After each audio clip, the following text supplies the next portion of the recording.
Okay, looks like we're live. How's it going, folks? Chuck Holton here, and we got a lot to talk about. I'm going to get right into it. Israel is on high alert right now, waiting for the next shoe to drop after they assassinated two major enemies, two of the major leaders of the terror organizations arrayed against them. One, Ismail Haniyeh, who's was the number one guy. He's not now, I guess we shouldn't call him Ismail, we should call him Wasmail Haniyeh. And Wasmail Haniyeh is now dead and buried because of a strike in Tehran. He was the number one leader of Hamas and was one of those guys that lived outside of Gaza, let all the other people do the fighting for him. He just spent their money, and that was his, contribution. He was one of the negotiators, and Israel saw him as an obstacle to a peace deal, any kind of, hostage negotiation, because he was more hard line than some of the others, I guess. And so now he is out of the way. The other one is Fuad Shakir, and I'm probably mispronouncing his name. He was a major commander in Hezbollah in Beirut, and they took him out with an airstrike on his neighborhood. Now, they've got some very interesting details that have come out since we heard about these two strikes 2 days ago, and this is what I want to talk about, and talk about whether or not Israel will be at war in the next 24 hours. I mean, they are already at war, and they're at war on multiple fronts, but that war could be about to escalate in a very big way. Just to give you a sense for how much it may escalate, Amir Tsarfati is reporting that, I'll just read you what he says here. Widespread reports indicate that Iran, in coordination with allied groups in Yemen, Syria, and Iraq, is preparing to launch up to 1,500 missiles and 1,000 drones against Israel. That's 8 times larger than the attack that happened on April 14th, where Iran fired a little over 300 drones, missiles, and rockets at Israel and didn't manage to kill anybody outside of Iran. We don't know if they killed anybody inside of Iran either, but they didn't kill anybody in Israel with that attack. That may be different if they're able to fire 1,500 missiles. Now, we've seen evidence that Iran is preparing some of its missiles, some of its launch sites that are near the Iranian border with Iraq. They say they may be about to test their hypersonic missile for the first time. Let's see if I've got the name of that missile here somewhere. That hypersonic missile is probably based on Russian technology. They call it the Fatah-1 hypersonic missile that the IRGC is reportedly planning to use for the first time. Amir adds to that saying, I'm not allowed to tell you what the Israelis are going to use for the first time either. So this very likely will be a major escalation in the next couple of days. So when will this happen? Well, we can see from looking at the notice to airmen.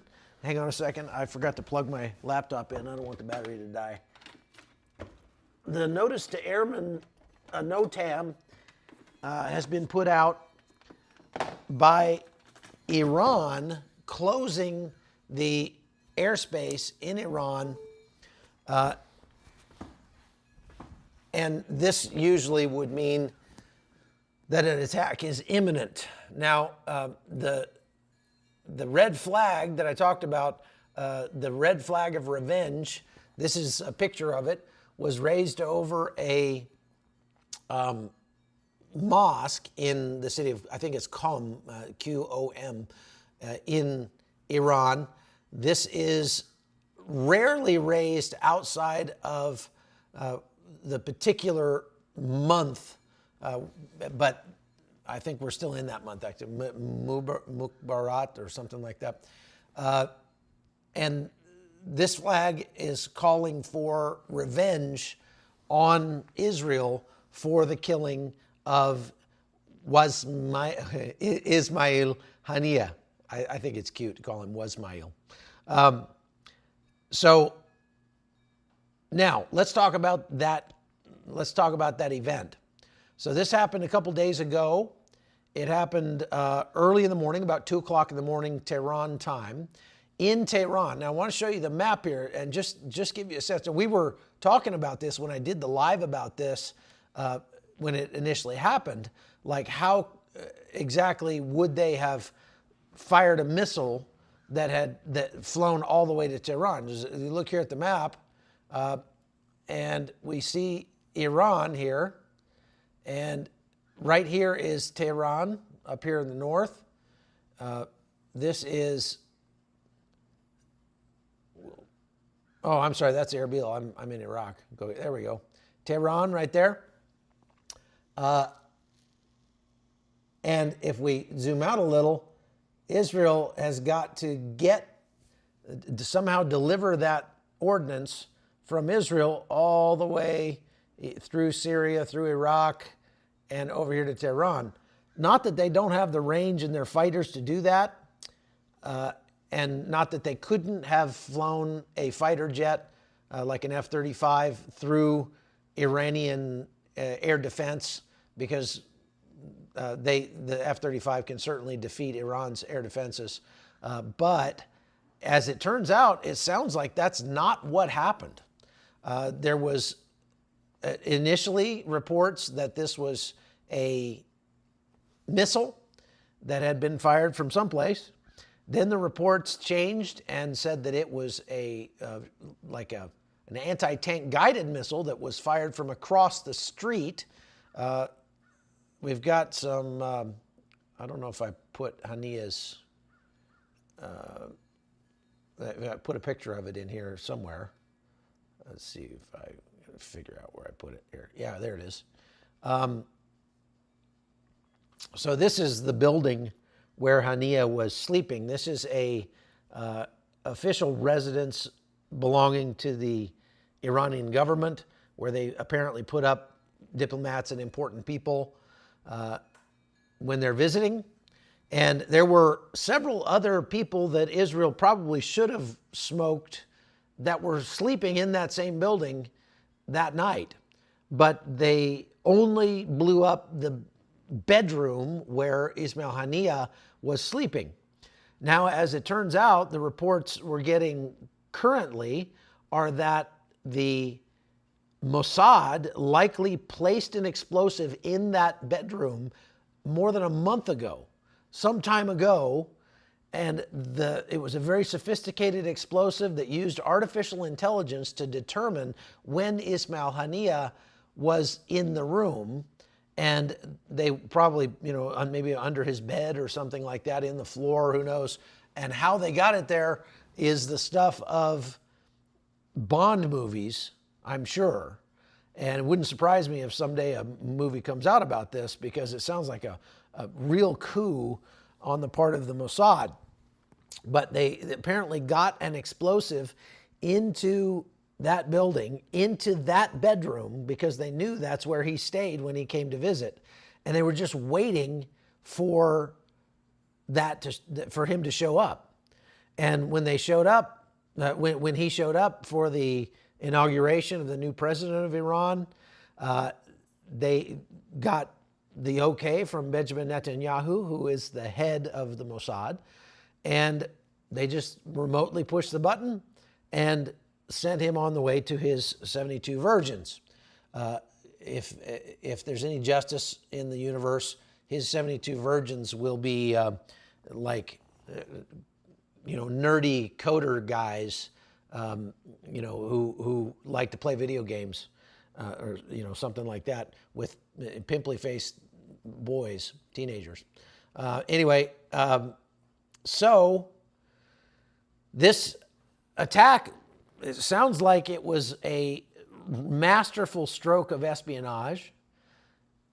The Mossad has said, or the IDF and the Israeli government has said, they will track down and kill the leadership of Hamas. And apparently they have been very busy putting that into practice. Now, you might ask yourself, how in the world would they manage to get an explosive device into, arguably, it's got to be one of the most secure homes in all of Iran. I mean, this is where they put their diplomats when they come to visit. How'd they get an explosive device in there in the first place? And obviously set it up in a way where it could determine whether or not there was somebody in the room, and maybe even determine whether or not it was the right guy.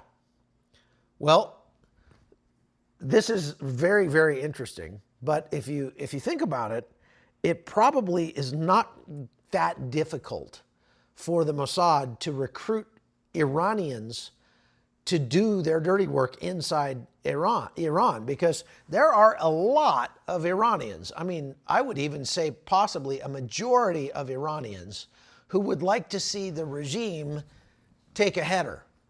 They would like nothing more than for the Ayatollah Khamenei to take a long walk off a short pier. If you go back to the massive protests that took place a couple of years ago, the women's rights protests, in which the regime, terribly repressed women who were out there demonstrating for equal rights, sexually assaulted them in prison. There was unbelievable, tales of horrors that were visited on these women who were arrested, and men too. Lots of torture, put hundreds and hundreds of them in prison.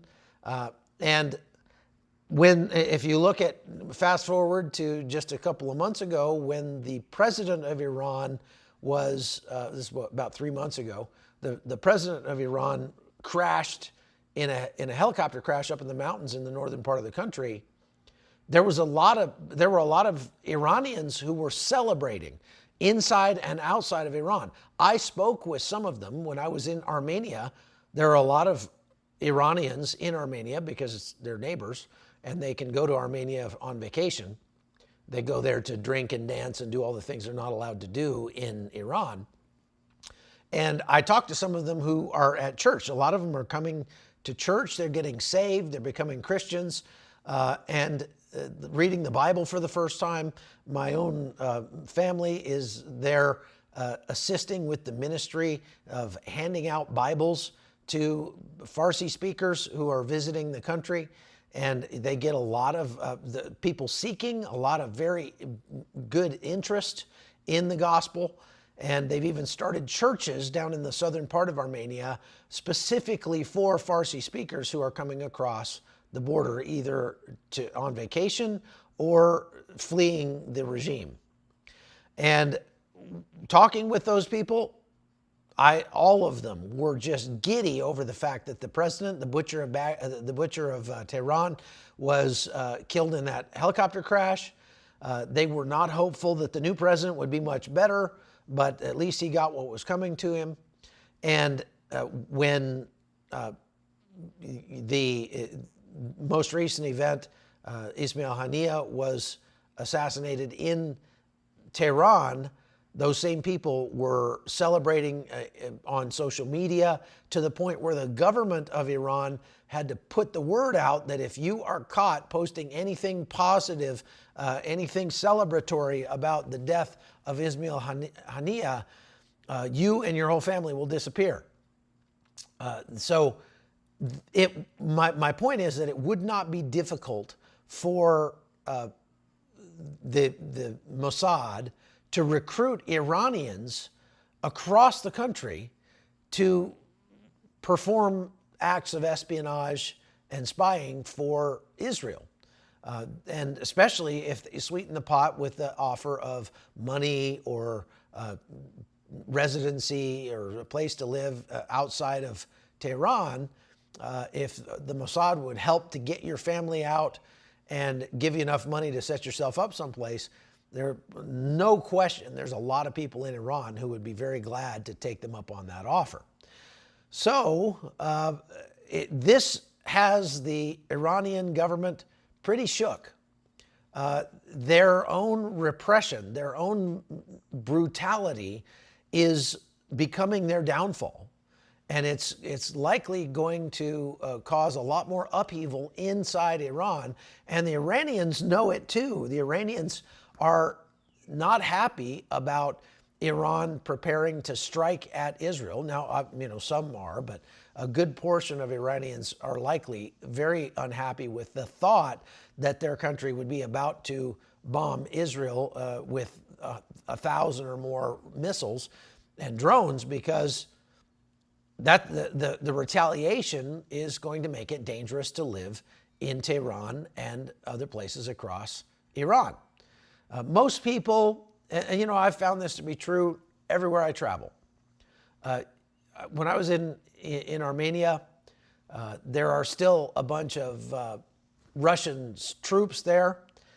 We were driving around kind of out in the eastern part of Armenia when I was there last, and we stopped at a food court, and there was some Russian soldiers that had stopped there to eat as well. And they had an old van. It looked old.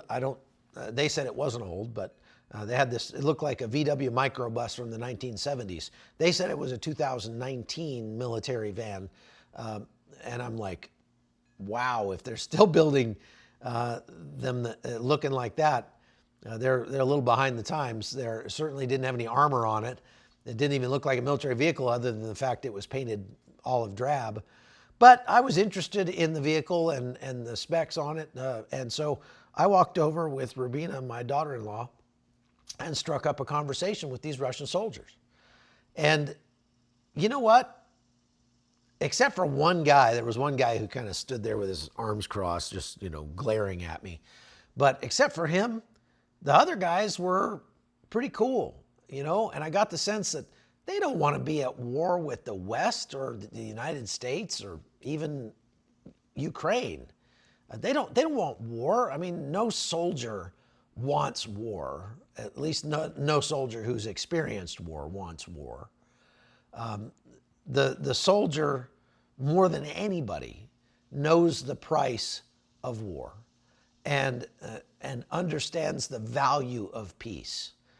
And that's one of the reasons why American troops, when they come back from the war zone, sometimes the symptoms that we call PTSD are not actually PTSD. It's actually their culture shock, because they look around and they see how many Americans treat the peace that they are given with such disdain.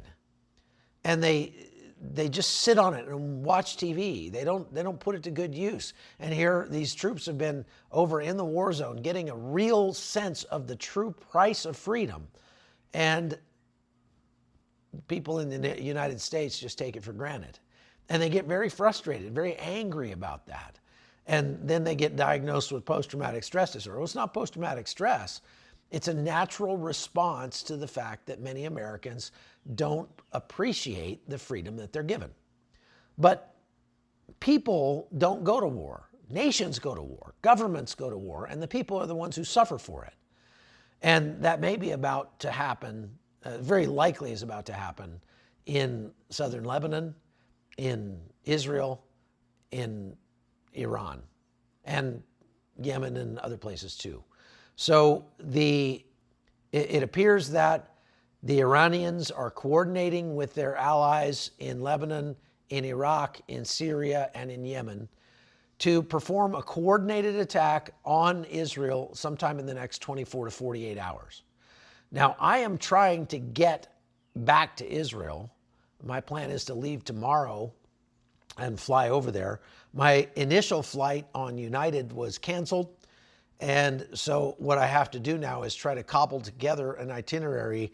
I'm going to fly United over to Athens and then pick up an El Al flight from Athens into Israel, because El Al is the only airline that probably will continue flying as long as they can get in and out.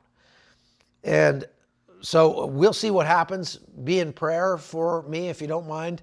And I will try to be on the ground Sunday or Monday inside Israel, reporting on what's happening. Let's hope that they don't attack at all. Part of the thing that is kind of throwing a wrench in the works, I think, is the fact that as it turns out, the death of Ismail Haniyeh may have come at the hands of Iranians who were hired by or friendly to Israel, and not from a violation of their national sovereignty, as they tried to say it was, because they thought that a Israeli fighter jet breached their airspace and fired a missile. And as it turns out, it probably wasn't a missile. So now it's like, well, can they get away with claiming that this is a broach of their national sovereignty anyway, and go ahead and attack? Iran, in many ways, they want to see Israel gone, but they don't want to be the ones to have to go to war with Israel. Now, keep in mind, Israel and Iran will have a very hard time fighting each other directly in any way that isn't just playing ping pong with missiles, because neither of them has an expeditionary army that can move across the intervening states to get at one another. So the Iranians are not likely to be sending thousands of troops or tens of thousands of troops through Syria into, say, Lebanon. And Israel, if that were to happen, Israel would be completely more justified than they are already at going to war directly with Iran. I think this is what we're going to see over the next 24 to 48 hours. Again, I don't like to make predictions because there are 1,000 things that could happen between now and then that would change the game completely. But I think that, the conditions are ripe for an all-out direct conflict between Iran and Israel and all of the allies that Iran has around the region. Now, who might come to Israel's defense? Well, the United States certainly might. I say might. They'll say the right things, but they may likely send aircraft to intercept missiles to help with the defense of Israel. Because if they sent 300 last time and like 7 got through, and one injury was resultant of that, the attack in April. If they send 1,500 missiles this time, so that's a 5 times magnitude, but you can't really extrapolate and say, well, if they shoot 5 times as many missiles, 7 got through last time, that way we can calculate that probably 35 missiles might get through this time.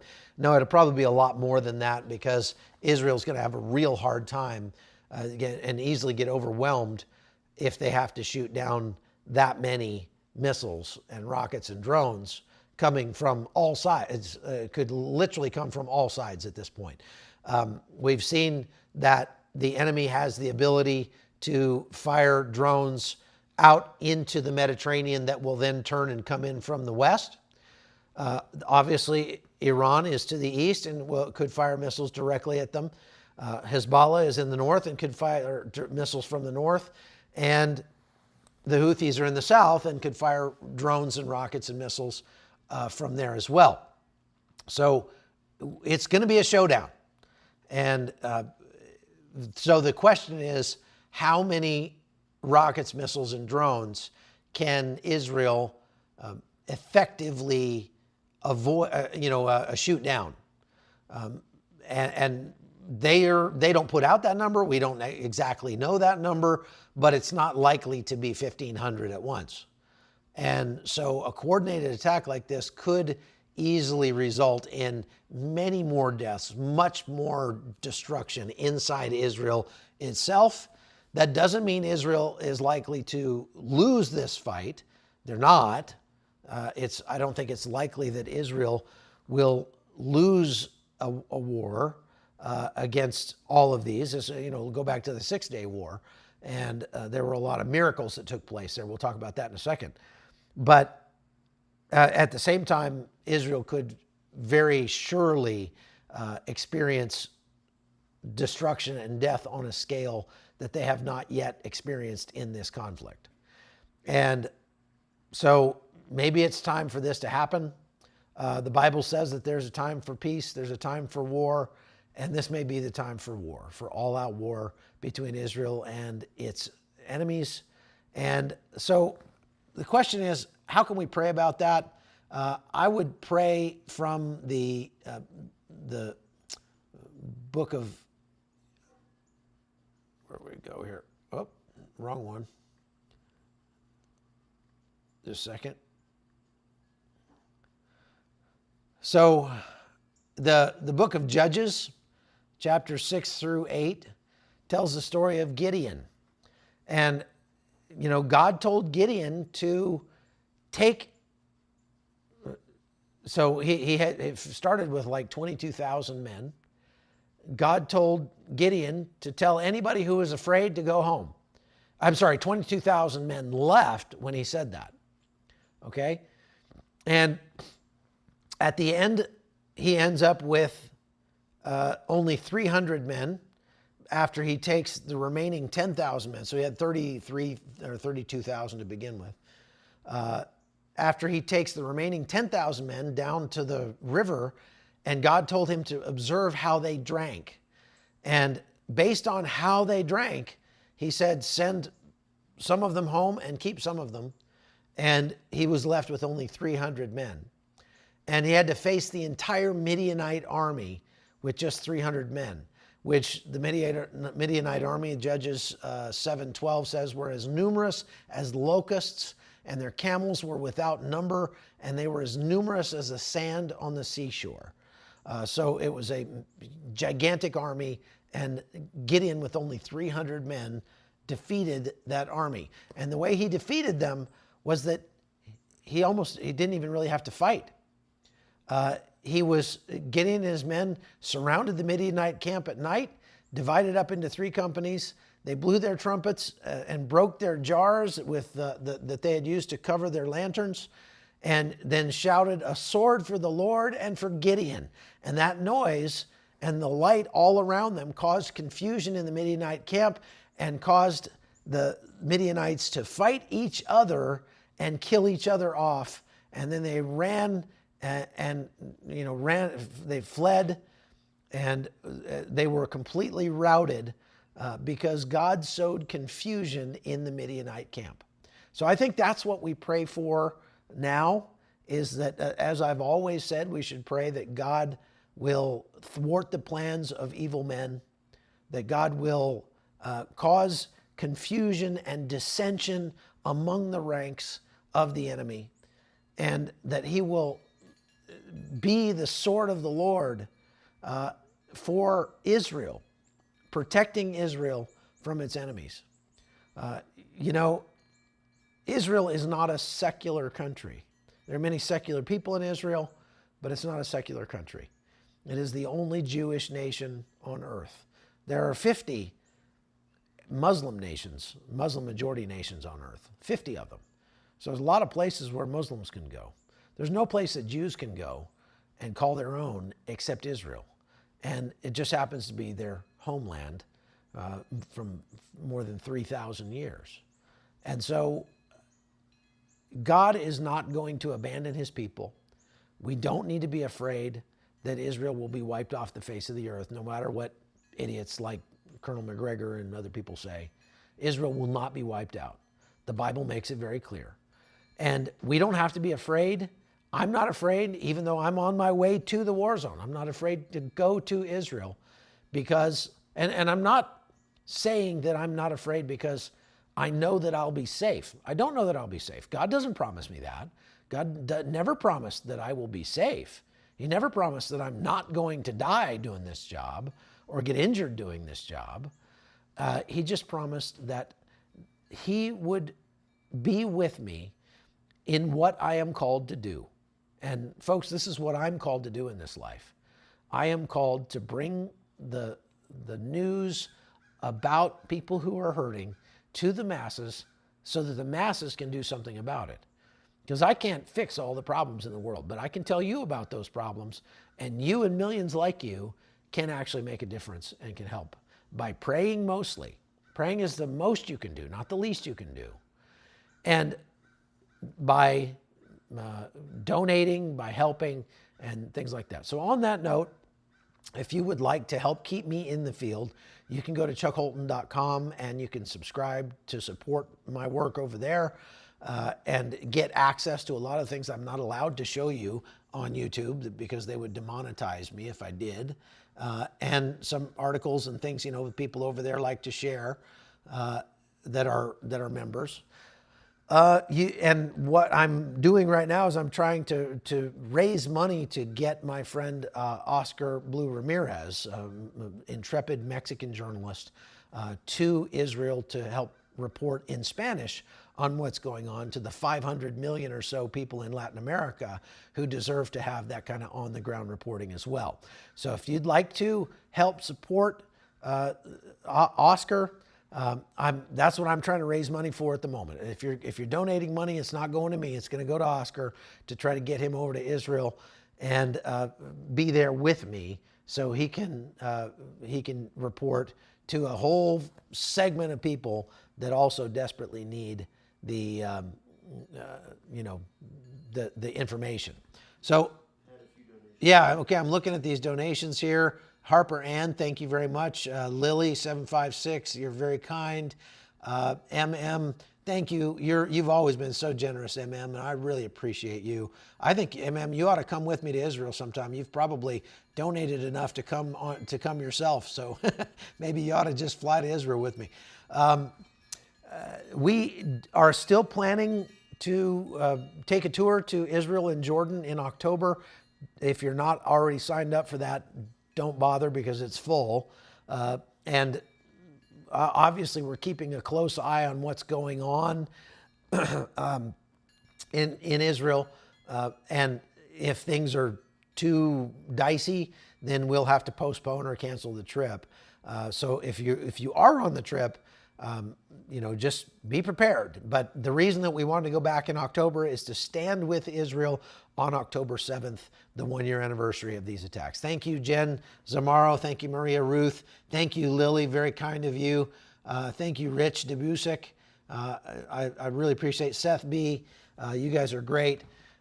If you want to donate and want us to get more of your donation and YouTube to get less of the donations, you can go to my link tree, which is linktr.ee/Holton. Maybe Nathan can put that up in the chat box here, or One Tired Mama. Or you can go, as One Tired Mama just did, you can go directly to Oscar Blue's Buy Me a Coffee account. It's just right there in the chat, buymeacoffee.com/Oscar Blue, and you can donate directly to Oscar, and he'll get a lot more of your donation that way, and YouTube won't get their cut. So highly recommend that you help Oscar get there. It obviously will mean a lot to the people that follow him in Spanish. He also does reporting in English as well, and he's got a little bit different fan base than mine, and so we're trying to help him get over there. But he is completely self-funded. He is a very, very humble guy, and he's not an employee of anybody. He has a couple of clients who will pay him from time to time, but he's completely on call with them, and so he self-funds his travel very often. For example, like Real America's Voice doesn't pay for his travel. They will pay him if he's there doing some reporting for them, but they don't always cover his travel, which I think is insane, but it is what it is. So thank you, Paige. It was very kind of you. Thank you very much for that. And so yeah, YouTube does take 30% of anything you put up. So if you send money through Cash App or Venmo or PayPal, we'll get more of it. But better if you go to Oscar's page directly and just send it directly to him. That way I don't get taxed on it and then have to send it to him. But either way, if you want to help Oscar, I highly recommend you go and subscribe to his YouTube channel.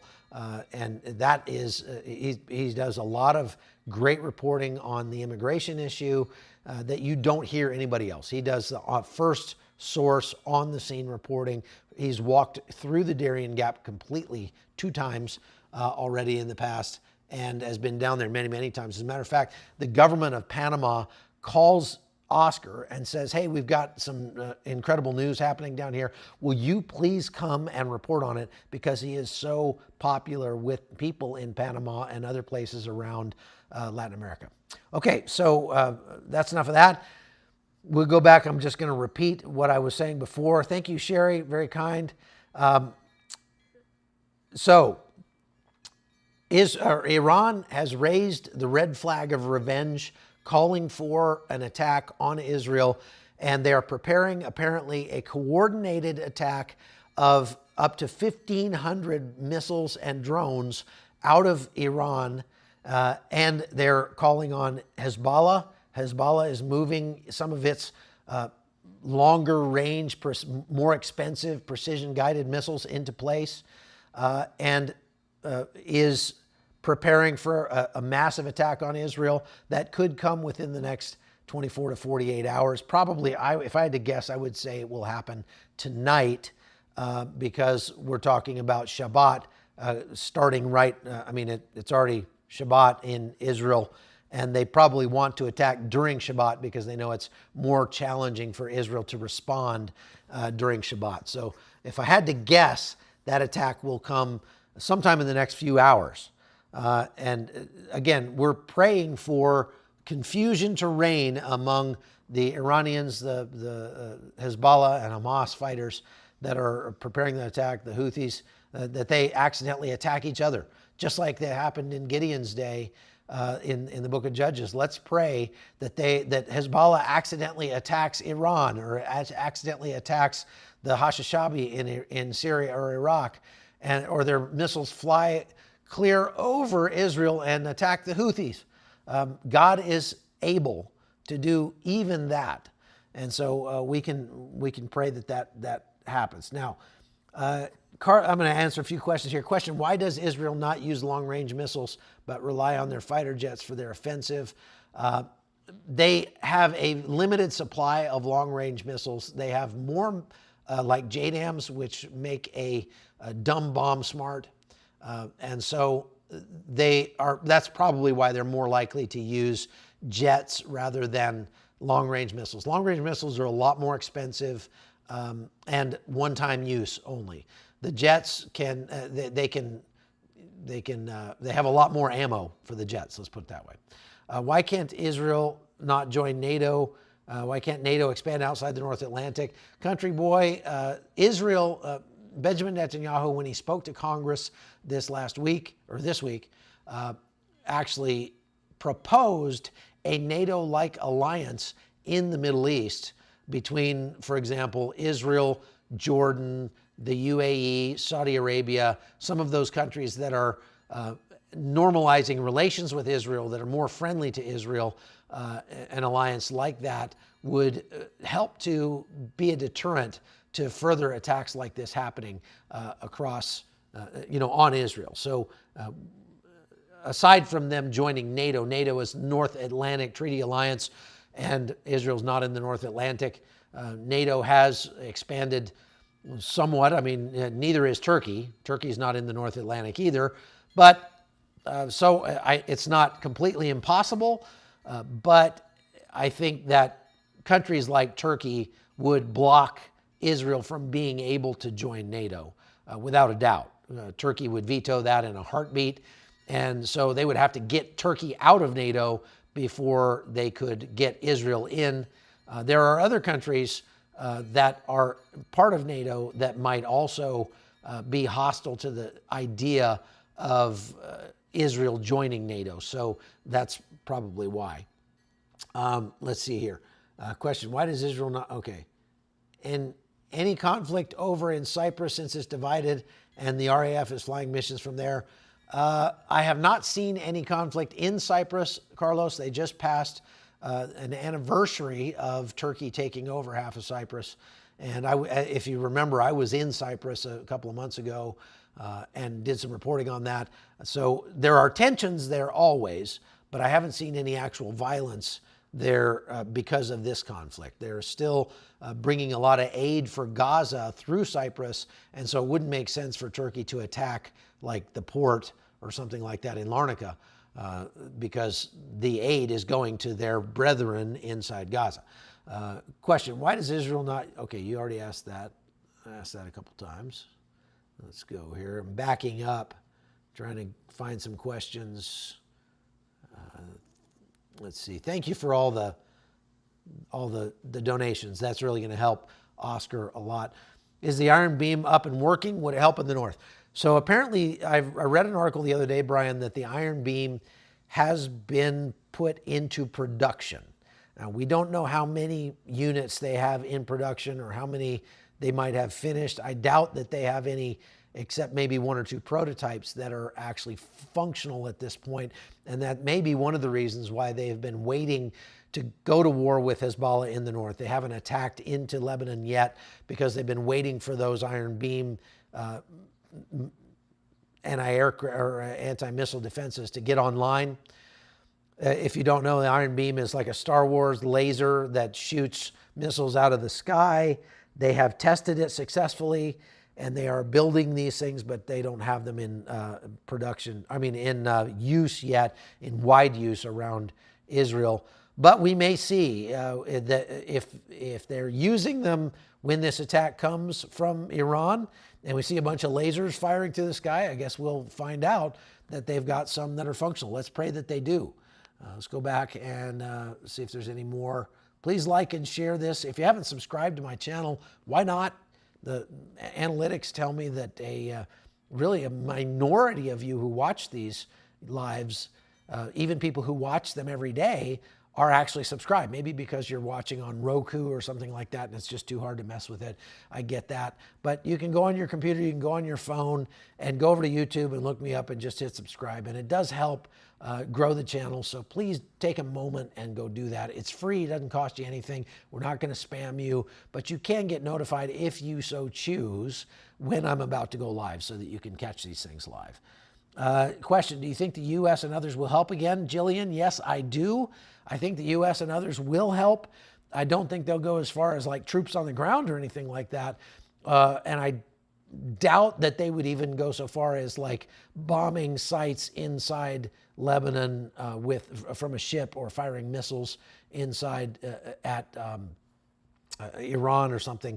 The United States probably won't do that. I could be wrong, but knowing this administration and its sort of wishy-washy stance toward Israel, probably the most they will do is provide intelligence, targeting help, and help shoot down missiles, so defensive capabilities, not offensive capabilities.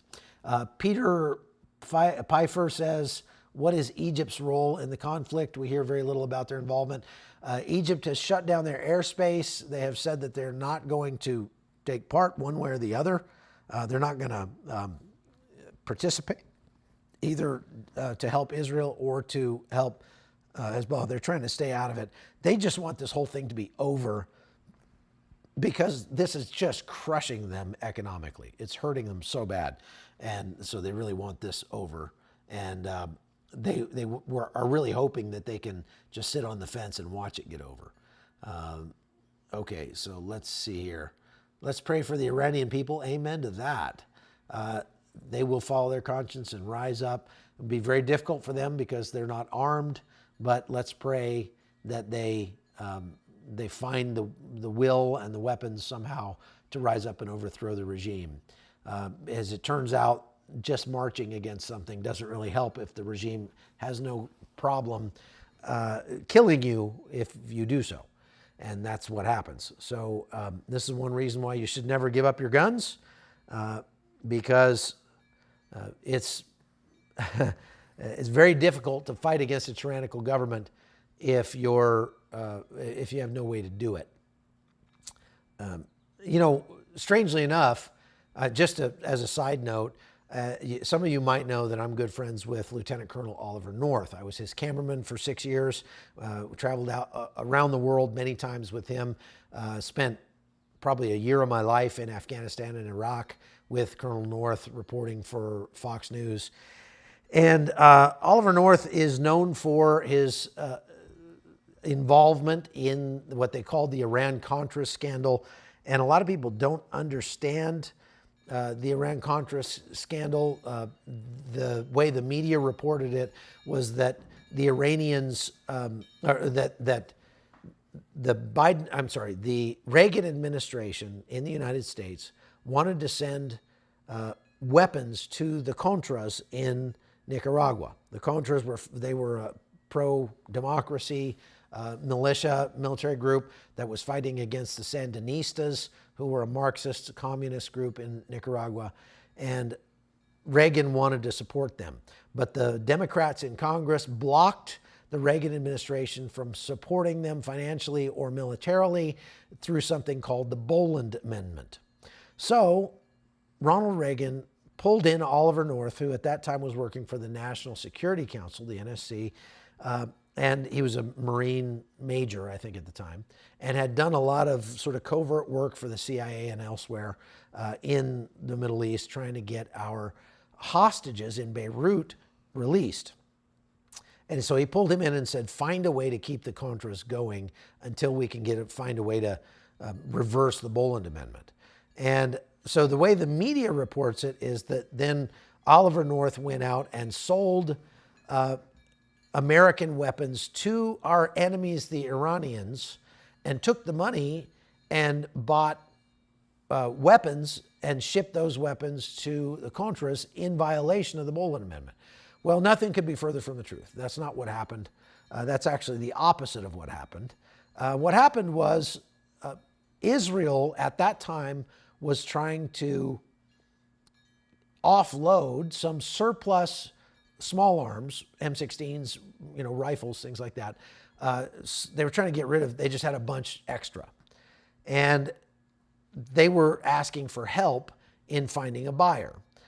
Oliver North knew a bunch of shady characters in the region because of his work trying to get hostages released, and some of them were arms dealers. So he was talking to some arms dealers. One arms dealer in particular, a guy from Lebanon, came to Oliver North and said, hey, I can help Israel. I can broker a deal between Israel and some of Iran's enemies who are, it's an Israeli rebel faction. I'm sorry, an Iranian rebel faction, which is trying to overthrow the Iranian regime. And so they're good guys in Iran, not bad guys in Iran.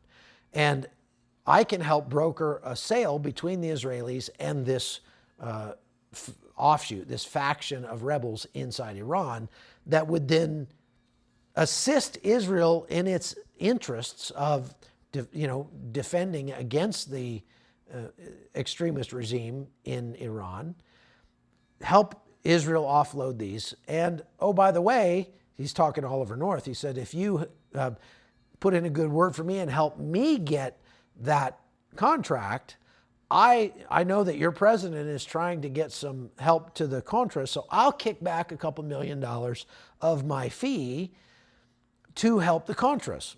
And Oliver North was like, that's genius, because it's not American money. It's not touching America at all. This is Israeli weapons and Iranian faction money.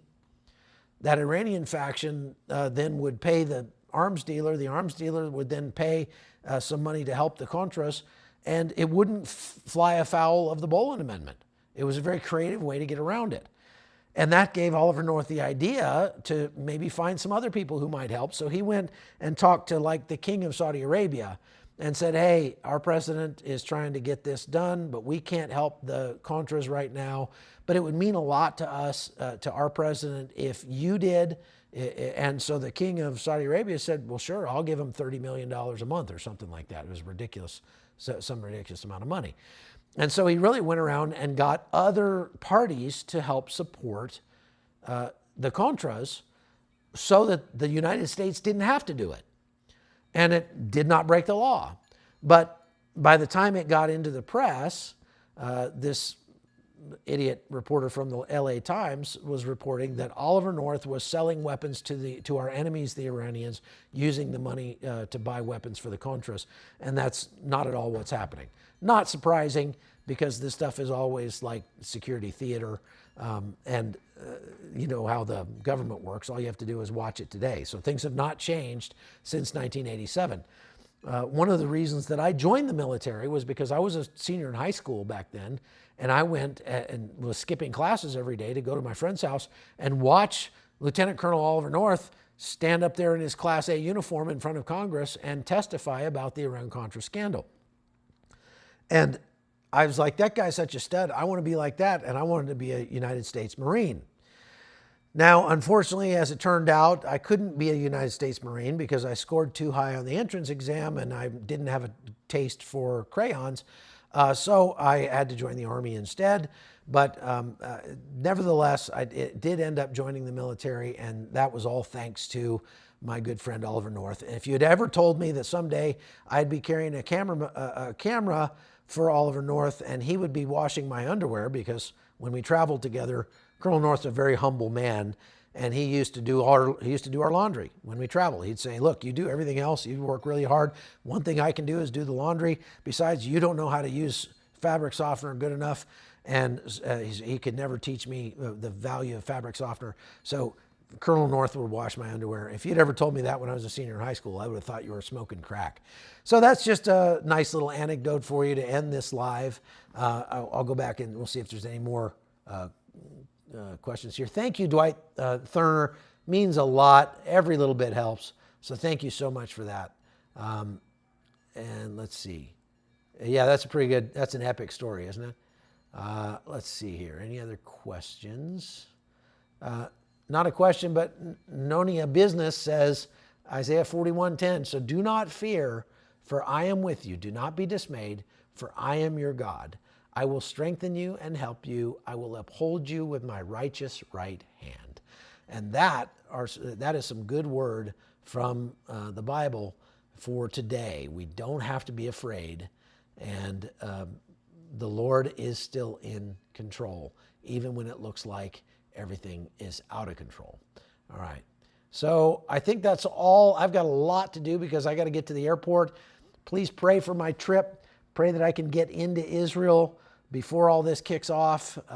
You know, if it kicks off in the next 24 hours, I'm going to have a real tough time probably getting into the country, but I'm going to do my best. I may have to actually fly through Jordan, which is a little sketchy if there's a major war going on, and even that might be closed up. Israel might close its borders completely. So pray that I can get in so I can continue doing this reporting, and it looks like I'll be in Israel for at least a month, so stay tuned. Okay, folks, God bless you, and we'll see you again on the next one. Take care.